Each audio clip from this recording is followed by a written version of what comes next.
comm or the pilot communication, understand according to the record, it was about 119, I understand. I can confirm that it's 119 where we got the last transmission from the cockpit that says all right, good night, 119. But how do you know then that because Mr. Yesterday you said that the aircraft was disabled, before the pilot say all right, good night to the control tower. Isn't that the means that whoever is at the cockpit is misleading the control tower and saying that? No, I think they're going to the realm of speculation. So can you confirm, at least confirm that, sir? No, I don't think you want to go down that route. Because what I said yesterday were based on facts that have been corroborated and verified. Okay, next question, please, sir. Question from the Australian Broadcasting Corporation. Is it unusual that wasn't detected, for example, from the tower, that the ACAS was switched off? Is that something that's normally come up on a warning light or something like that? No, there's no indication in the tower or the communication of the pilot at that point of flight is from our air traffic control center, and we have no indication at the control center to say that the aircraft was switched off. It was revealed when we did the investigation that the information was not downloaded by the aircraft to the center in MES. Can I just ask another question? I think Lawrence is a bit confused as to why or not, or why it's two distinct corridors rather than every possibility in between the two corridors where the plane might have gone. Why is the satellite saying, okay, there's that corridor there, and then completely different direction, there's that corridor there? It is very technically processed and researched, and we got the 6 handshake by Inmarsat, the satellite service provider, and the satellite is geosatellite on top of Indian Ocean and looking at a very big area, and they have latitude, and the satellite can only see the aircraft at an elevation, and they can see this aircraft elevation of 40 degrees, and the only information of each of the handshake is a time where the handshake took place, and we don't know where it is. There's no indication of no coordinates. Therefore, we calculated from the last point at Straits of Malacca. We calculated, we route the aircraft on the minimum speed that 777 could do, and the maximum speed. The minimum speed goes to Laos, ended in Laos, and the maximum speed ended at the edge of Caspian Sea on the North Corridor. Therefore, the North Corridor stretches from Laos right to Caspian Sea, whereas on the south route, the minimum speed goes at this west of Sumatra, and the maximum speed goes down to the south of Indian Ocean. Therefore, the southern corridor stretches from east of Sumatra right to south of Indian Ocean, and that has been verified by NTSB, FAA, AAIB. The Chinese talked to us today, and we showed to them. They agree with the findings, and the French is already here, and we will talk to them tomorrow and show them what As you can appreciate, the area is concerned is huge, and what we've been doing since the Prime Minister announced it a few days ago is try and narrow this, and that is why the countries that are closest or have assets, whether satellite, radar, or assets on the ground, have been contacted. This is actually to reduce the area that we are looking at the moment.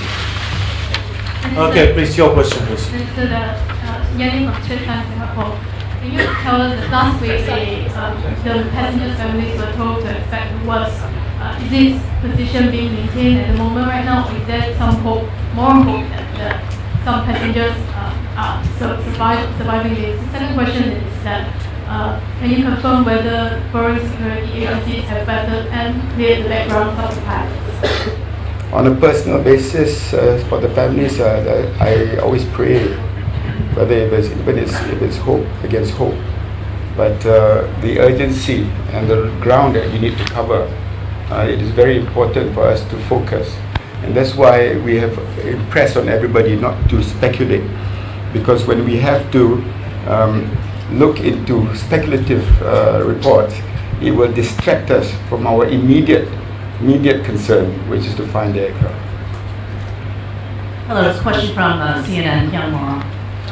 The U.S. FBI says that they have a team ready to deploy to Malaysia, but it has specifically not been asked by the country to assist beyond the 2 agents it already has here. That's not Is there a true. reluctance to That's not accept more true. help? That's clearly a false information, because I've been working with the FBI from day one. City Morning Herald. What is the best calculation after 8/11, when the last time was known, confirmed time? How long after that could it have flown? We estimate it could have another 30 minutes of fuel, depending on the speed it's flying. Okay, please. Lucy Watson, ITV News. It's nearly 10 days has passed now, a series of errors, multiple criticisms. Is it not time for the Malaysian government to admit that they have made some mistakes, that apologise to the family? I think that's purely erroneous, because I've also got a lot of feedback that in the circumstances that we are facing, we have been very responsible in our actions. I think it is very irresponsible of you to say that this is the case.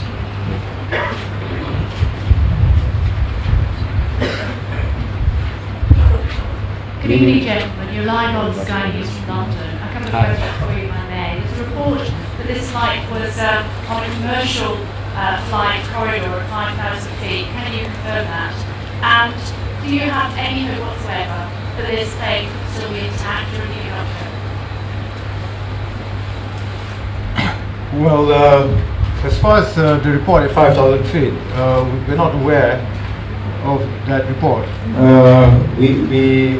think it's something that the investigation team has to look into. It doesn't come from us. It doesn't come from us. The fact that there are no distress signals, there are no ransom notes, there are no parties claiming to be responsible, there's always hope. Yes, please, your question, sir. Andrew Stevens for CNN. It's been more than 48 hours now since that simulator was taken by police and investigated. What have you found out so far? When the time comes, the chief of police will report that to the media. When will that be, sir? I'll check with 2 him. days. I'll check with him.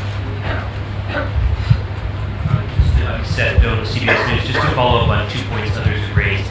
So, one question, the working knowledge is that it was the co-pilot who said, all right, good night.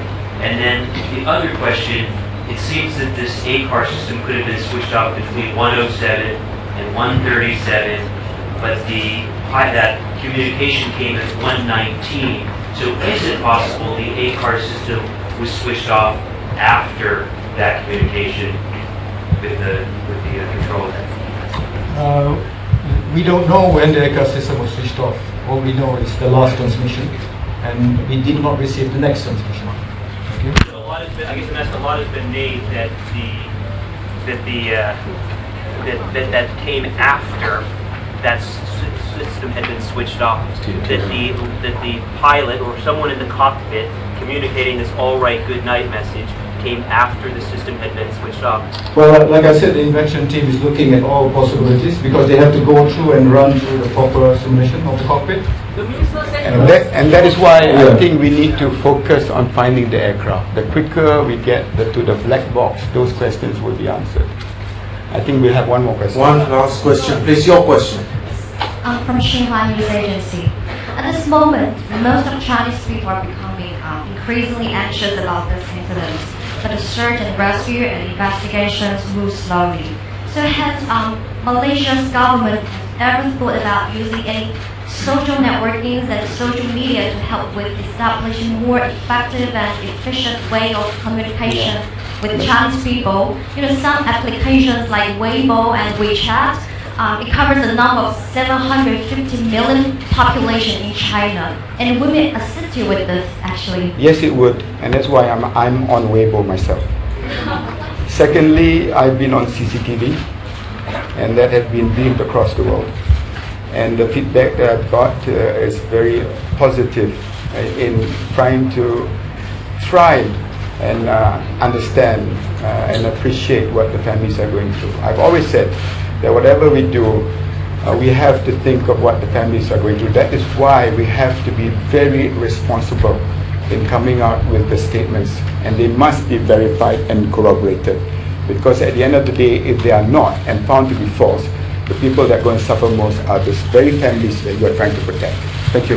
Thank you, ladies and gentlemen, members of the media. That's all for today. We'll meet again tomorrow.